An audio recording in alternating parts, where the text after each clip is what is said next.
Hello everyone, welcome to study school. বন্ধুরা, আজকে আমি তোমাদের একটা আপডেট দেবো। সেটা হচ্ছে তোমরা কিছুদিন আগে মুর্শিদাবাদ কোর্টের ফর্ম ফিল আপ করেছিলে, তার অ্যাডমিট কার্ড দিচ্ছে। তোমরা কিভাবে ডাউনলোড করবে দেখে নাও। প্রথমে তাদের অফিসিয়াল ওয়েবসাইটে চলে আসবে, ই কোর্ট মুর্শিদাবাদ, সেখানে গেলে হয়তো পাবে না। তোমরা এই ওয়েবসাইটের অ্যাড্রেসে চলে আসবে, আমি ডিসক্রিপশন বক্সে লিঙ্ক দিয়েছি।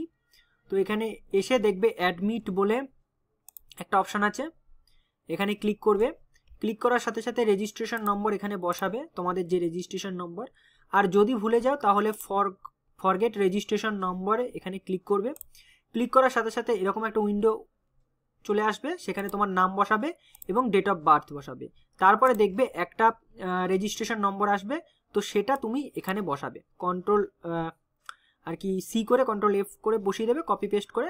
এবং একটা ওটিপি চলে আসবে তোমার মোবাইলে, যেই মোবাইল ফর্ম ফিল আপ করার সময় অ্যাড করেছিলেন, এবং সেই ওটিপি বসিয়ে দেবে। তো সেখানেই সমস্ত কি চলে আসবে। তো তারপরেই তোমরা কিন্তু অ্যাডমিট কার্ডটা ডাউনলোড করতে পারবে। ঠিক আছে, তো পরীক্ষা পড়েছে 2 তারিখ ফেব্রুয়ারি মাসের। তো এইটুকুনি আপডেট দেওয়ার ছিল। আশা করি ভিডিওটা ভালো লেগেছে, তোমরা প্রত্যেকে অ্যাডমিট কার্ড ডাউনলোড করে নাও।